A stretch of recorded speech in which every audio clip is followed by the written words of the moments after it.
In September 2000, 189 heads of state adopted the Millennium Declaration meant to uplift social and economic conditions in the world's poorest countries by 2015. The Millennium Declaration became a progress tracker following a set of 8 goals that were devised. 3 of these relate specifically to health, with 2 others possessing health components. Heads of state from the African Union later met and pledged to set a target of allocating 15% of their annual budget to improve the health sector. However, by 2015, only 6 countries have met that target. They include Rwanda at 23.8%, Liberia has 18.9% of its budget allocated to health, Malawi 18.5%, Zambia 16%, Togo 15.4%, Madagascar 15.3%. Other East African countries, including Uganda, still struggle to hit the 15% mark. One of Rwanda's milestones in health is a universal health insurance scheme, which has given free access to all Rwandans, as Rwanda's Health Minister Agnes Binagwaho explains. Each and every one give a premium, and when they are sick, at each point of care, they pay 10% of the cost when it's in a hospital, and they pay 200 Rwandan franc when it's in a health center.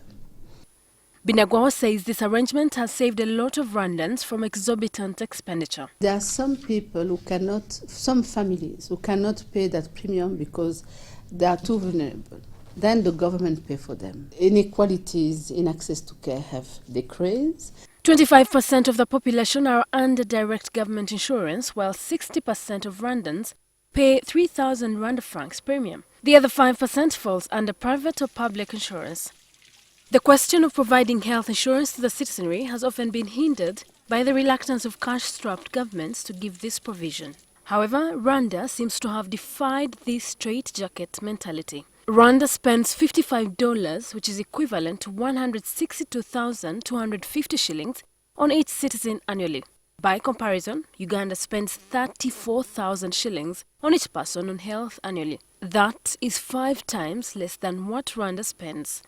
After a 30-minute drive from the central business district of Kigali, we reached Muyumbu Hospital, a government health center treating persons living with HIV. Vestin Mukankose is a beneficiary of this health insurance.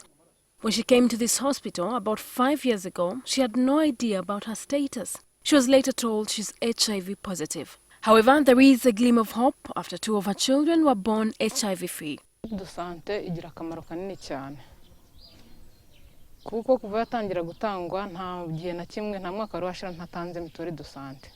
Ravaged by the 1994 genocide, the land of 1,000 undulating hills and lush greenery, Rwanda avoided the basket case trap. One of the flagship programs of this transformation is a health system for all, with equity-oriented national policies focusing on social cohesion and people-centered development. The 2015 State of the World's Children's Statistical Report ranks Rwanda the best in East Africa in child mortality under the age of 5. Rwanda has 52 deaths per 1,000 births, Uganda at 66, while Kenya is at 71 per 1,000 births. Maternal and child death audit, meaning each and every death have to be reported and we have to understand why, what happened.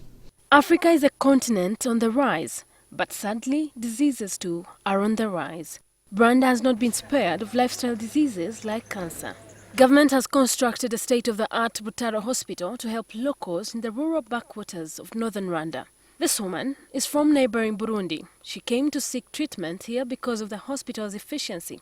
Bangiriye transfer hano kubera ibujumbura ata chemotherapy hari kandi hari n'ibindi bintu biri ngaha mu Burundi bitabihari. Barely after the genocide, government was handicapped and did not have resources to train professionals like doctors and lawyers.